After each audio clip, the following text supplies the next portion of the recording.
गुरु पूर्णिमा के इस पावन दिवस पर, इस महान उत्सव पर मैं आप समस्त शिष्यों को पूर्ण रूप से हृदय से आशीर्वाद प्रदान करता हूँ। आपके जीवन की मंगल कामना करता हूँ कि आप स्वस्थ रहें, आपकी जीवन की श्रेष्ठ मनोकामनाएं पूर्ण हो सके।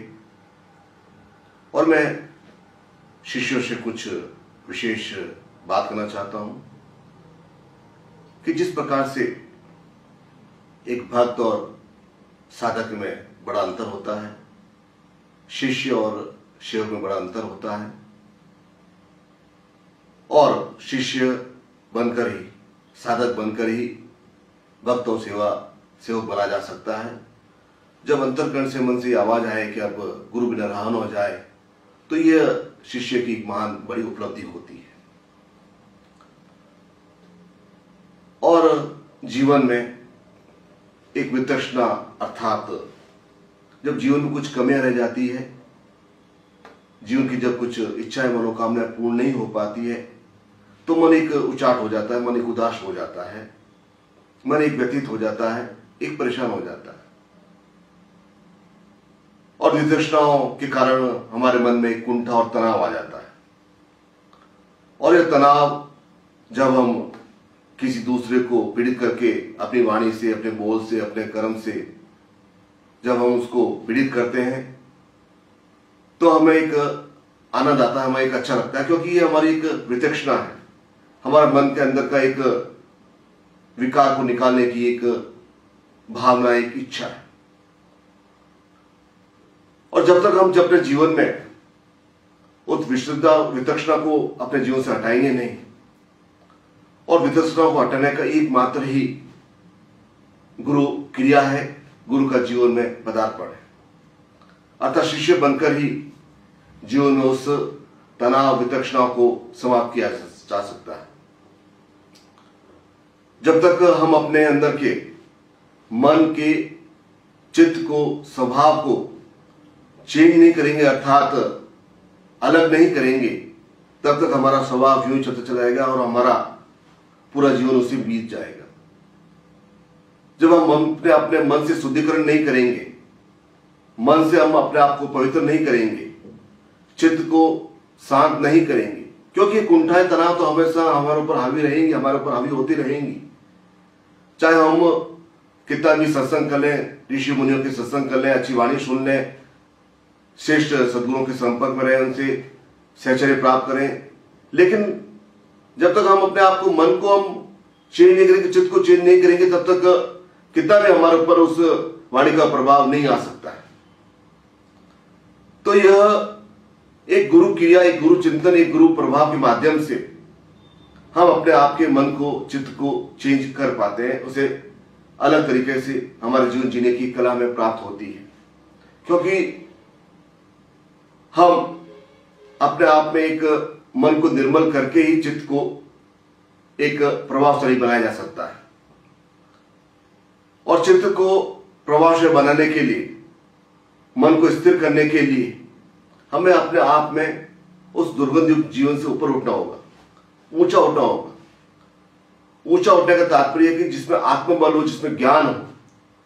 यह कोई ऊंचाई का तात्पर्य नहीं है कि मन का हमारा स्वभाव कैसा है, वह हमारी ऊंचाई, हमारा आत्मज्ञान कितना, हमारे साधनाओं की चिंतन कैसा, हमारी क्रिया कैसी है, हमारा साधन तो लेवल किस प्रकार का है, हम किस प्रकार से एक शिष्यत्व बनने के उद्यत हो रहे हैं। जब पूर्ण रूप से हमारा रोम रोम प्रतिरोम में शिष्यत्व की भावना आ जाती है, जब एक हनुमान की तरफ आती है कि हम एक गहन शिष्यत्व की भावना में रहते हैं, तब वह जीवन की एक श्रेष्ठ अवस्था में प्राप्त होती है। लाखों लाखों व्यक्तियों को, अधिकांश व्यक्तियों को अपने जीवन में श्रेष्ठ सद्गुरु प्राप्त होते ही नहीं, उनके अंदर वो चिंतन आते नहीं, उनके अंदर भाव आते ही नहीं कि हमें जीवन का एक श्रेष्ठ आयाम हमें पूरा करना है, श्रेष्ठ क्रिया हमें प्राप्त करनी है। तो वो चिंतन कभी आ ही नहीं सकता यदि हमारे अंदर मन में सद्भावना नहीं है। क्योंकि झूठ, छल, कपट, लालच, ये सब एक मनुष्य को नीचे गिराते हैं, मनुष्य के जीवन को एक प्रकार से उसे समाप्त करते हैं, उसे एक धरातल की ओर ले जाते हैं, ताकि वह एक औरों से सब बनता चला जाता है। और ऐसे हजारों लाखों लाखों लोग हैं जो दिन प्रतिदिन इसी अवस्था में रहते हैं, जीवन में छल करते हैं, कपट करते हैं, अलग तरीके से धन कमाते हैं, अलग तरीके से व्यवहार करते हैं, चरित्र का निर्माण नहीं कर पाते हैं, सच्चे नहीं बन पाते हैं, अपने आप में उस आत्मज्ञान को प्राप्त नहीं कर पाते हैं, तो जीवन वैसे ही जीवन जैसे हजारों लाखों लोगों का जीवन है।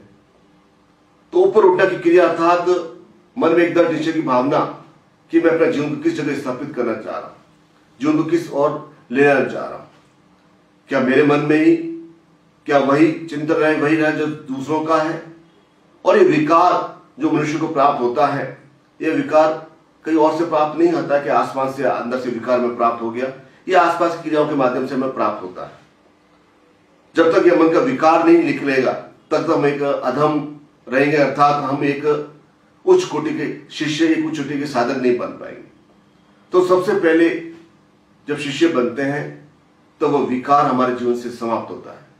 विकार का तात्पर्य है कि अंदर कोई भी अशुद्धि की जो क्रिया है वह हमें प्रभावित नहीं कर सके। विकार का तात्पर्य है कि हम अपने जीवन में कहीं भी भटकाव की स्थिति प्राप्त नहीं, क्योंकि बड़प्पन का तात्पर्य क्या है, ऊंचा उठने का तात्पर्य क्या है? ऊंचा उठने का तात्पर्य नहीं कि रुपए पैसों से लबालोब रहे हमारा। रावण के पास तो हजारों हजारों की संख्या में विभूषण आभूषण थे, प्रत्येक पत्थर वहां का, प्रत्येक वहां का सोने का था। वह बड़पन नहीं है, वह तो आगे जाकर समाप्त हो गए, इस प्रकार से हमें याद नहीं रखा जा सकेगा। बड़पन वह है जिसमें एक आत्मज्ञान हो गया। यदि मैं मन में हमारा छल है, कपट है, तो मैं सच्चरित्र नहीं बन सकता हूं, मैं एक प्रभावशाली नहीं बन सकता हूं, मैं अपनी बात को आकर्षित नहीं कर सकता हूं। मन में अगर हमारे अंदर वह एक कपट है तो मैं सीना तान के खड़ा नहीं हो सकता हूं, क्योंकि यह एक आसुरी प्रवृत्तियां हैं और आसुरी प्रवृत्तियां एक विनाश की ओर ले जाती है। हमें अपने जीवन का निर्माण करना है। निर्माण का तात्पर्य कि शिष्यता की पगडंडी पर चलकर एक गुरुत्व को प्राप्त करना है। गुरु तत्व अर्थात गुरु की क्रियाएं, गुरु तो अनंत है, गुरु विशाल है, गुरु हर जगह स्थापित है। हम किस प्रकार से उनकी क्रियाओं को, उनके चिंतन को, उनके श्रेष्ठतम आयामों को हम अपने जीवन में उतार सकें, इसके लिए हमें अपने आप में, क्योंकि समय सब कुछ समाप्त कर देता है। यदि हम अपने आप को जीवन को परिवर्तित नहीं करेंगे, मन को, चित्त को गुरु एक शेष क्रियाओं में नहीं लगाएंगे, तो समय धीरे धीरे धीरे बलवती होता चला जाएगा और हमें वह समाप्त कर देगा। समय मानव का हमारा अंत भी हो जाएगा, हमारे चेहरे पर झुर्रियां भी आ जाएगी, हमारे शरीर में कमजोरी भी आ जाएगी, हमारा शरीर अक्षत हो जाएगा, कमजोर हो जाएगा, हम कुरूप बन जाएंगे। धीरे धीरे ये कालांतर का ये एक क्रिया है, ये एक जीवन चक्र है। जब तक हम अपने आप में समय को चेंज नहीं करेंगे, समय को परिवर्तित नहीं करेंगे, समय के विपरीत नहीं चलेंगे।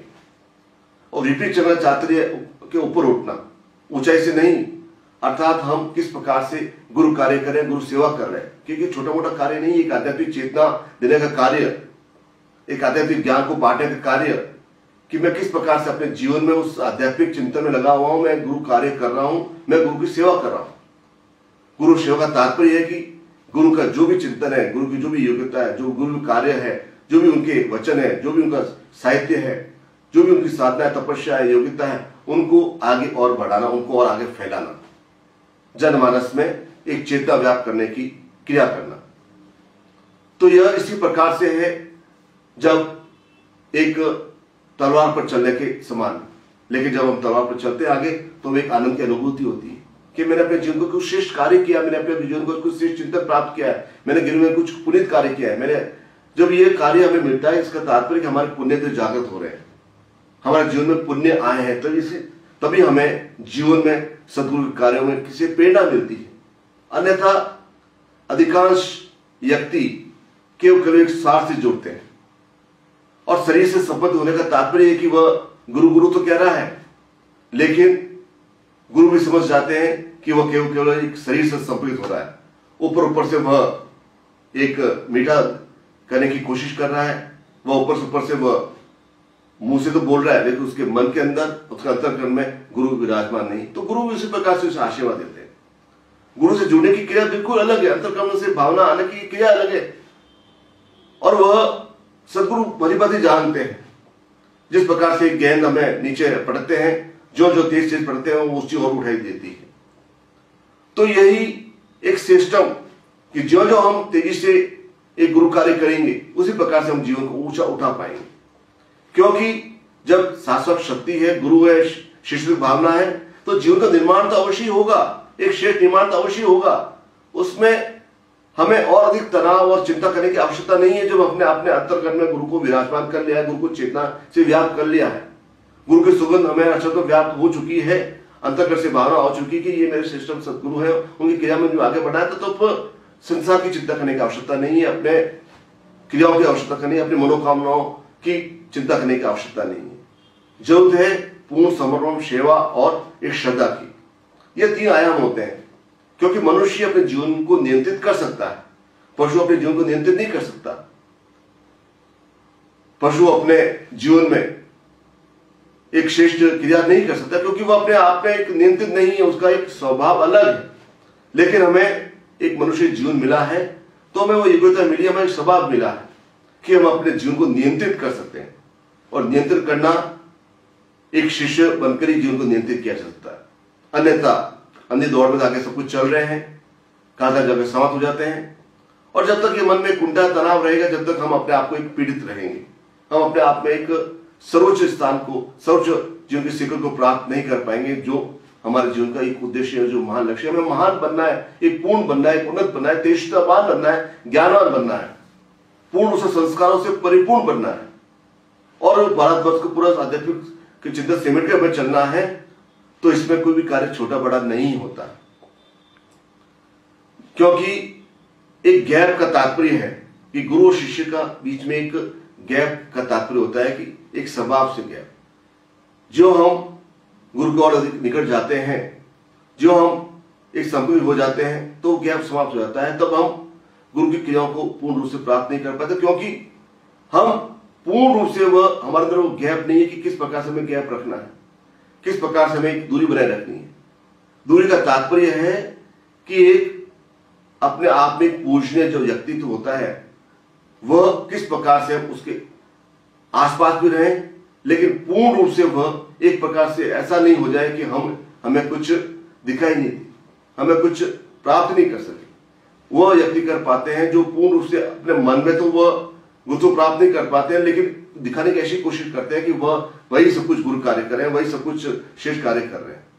तब ऐसे न तो शिष्य का भला होता है, न गुरुत्व का भला होता है। एक शालीनता से एक दूरी मेंटेन करनी है कि मुझे गुरु प्रत्येक कार्य को देख रहे हैं। आप चाहे कहीं बैठे हो, चाहे किसी स्थान, भारत के किसी स्थान के, संसार के किसी स्थान बैठे हो, यदि आप गुरु कार्य कर रहे हैं तो गुरु भली बातें देख रहे हैं। फिर आपको जताने की आवश्यकता नहीं है, ना आपको बात बात बताने की आवश्यकता नहीं है। यह तो गुरुत्व कार्य है, क्योंकि आप शिष्य हैं, आपने अपने अंतर मन से शिष्यत्व को धारण किया है। आपके मन में एक चेतना जागृत हुई कि मुझे कुछ श्रेष्ठ कार्य करने हैं, मुझे साधना प्राप्त करनी है, मुझे वह श्रेष्ठ ज्ञान को प्राप्त करना है। तो आप एक शिष्य हैं, और शिष्यत्व की परिभाषा ये होती है कि वह प्रत्येक क्षण, प्रत्येक पल गुरु की क्रियाओं से अभिभूत रह सके। और यही, क्योंकि यही हमारा मार्ग है जो हमें एक श्रेष्ठ अवस्था को ले जाएगा, जो हमें बुढ़ापे में पीड़ित नहीं होना पड़ेगा, हमें कुंठाओं से हमें जीवित नहीं रहना पड़ेगा, हमें दुर्गंध में जीवित नहीं रहना पड़ेगा, हमें उस अनगन क्रियाओं में हमें जीवित नहीं रहना पड़ेगा, क्योंकि वह जीवन नहीं है। वह तो जीवन एक प्रकार से नष्ट प्राय जीवन है। वह जीवन का क्या मूल्य है कि जीवन में जब कुछ प्राप्त नहीं कर पाए, ऊपर उठ नहीं पाए, कुछ जीवन में कुछ श्रेष्ठ अवस्था प्राप्त नहीं कर पाए, कुछ साधना प्राप्त नहीं कर पाए, वह जीवन तो कुछ है नहीं। रुपया पैसा कमाना, संतान पैदा करना, दिनचर्या करना, सेम कार्य करना, वही अपने रूटीन बने रहना, वो तो एक जीवन है नहीं। वो तो एक प्रकार से वह एक बंधन है, और बंधन से मुक्त होना ही गुरुत्व का क्रिया है। आप सब श्रेष्ठ शिष्य हैं, श्रेष्ठ सदगुरु की संतान है। पूर्ण रूप से मैं विश्वास के साथ कह सकता हूं कि आने वाला समय में आप एक श्रेष्ठ पहचान स्थापित कर पाएंगे, क्योंकि कोई भी कार्य हमें करना है, इसके लिए जरूर नहीं कि गुरुदेव आज्ञा दें तो वो आगे पालन करना है, वही कार्य करना है। कैसा भी जैसा भी कार्य हो, छोटा मोटा बड़ा कार्य, कैसा भी कार्य जो गुरु क्रियाओं से जुड़ा हुआ होना चाहिए, जो एक श्रेष्ठ पवित्र भावना जागृत करने के लिए होना चाहिए, जो एक आध्यात्मिक चिंतन को देने के लिए होना चाहिए, वह गुरु कार्य है। तो जैसा भी सदगुरुदेव आपके क्रियाओं में आकर वह ज्ञान दे, वह चिंतन दे, प्रभाव दे, वह योग्यता दे, पूर्णता दे। हमें वह कार्य करना है और इसी विश्वास कि आप अपना यह एक घटिया जीवन, अपना एक तुच्छ जीवन पीछे छोड़कर और अधिक तेजी से गुरु कार्य में प्रत्यक्ष आगे बढ़ सकेंगे। मैं आपके साथ हूं, हर पल आपके शरणों साथ हूं। मेरे जीवन की प्रत्येक क्रिया में आपके साथ हूं। आपको केवल यह करना है कि आपके अंदर के अंदर जो भावना है, जो गुरु की क्रिया है, वह उसे पूर्ण करना है। जो आपको कार्य दिया गया है, जो संसार में गुरु की क्रिया के माध्यम से, वह उसे पूरा करना है। अंतर्मन से ये आवाज आनी चाहिए कि मेरा जीवन गुरु की क्रिया के बिना अधूरा है। मेरा जीवन जब तक मैं पूर्ण रूप से उसमें विलय नहीं हो जाऊंगा, पूर्ण रूप से मैं समा नहीं जाऊंगा, तब तक मैं जीवन पर्यंत सेवा के माध्यम से, अपनी तपस्या के, अपनी योग्यता के माध्यम से मैं गुरु के चरणों में और अधिक निकट पहुंचूंगा, ताकि मैं उनके विश्वास पर, उनकी परीक्षा पर, उनका एवं खरा उतर सकूं और मैं पूर्ण रूप से अपने परिवार, अपने क्रिया के माध्यम से, अपने चिंतन के माध्यम से गुरु चरणों में हमेशा से लीन रह सकूं। ऐसे आप सबको अध्यक्ष आशा प्रदान करता हूं और आपके जीवन की मंगल कामना करता हूं।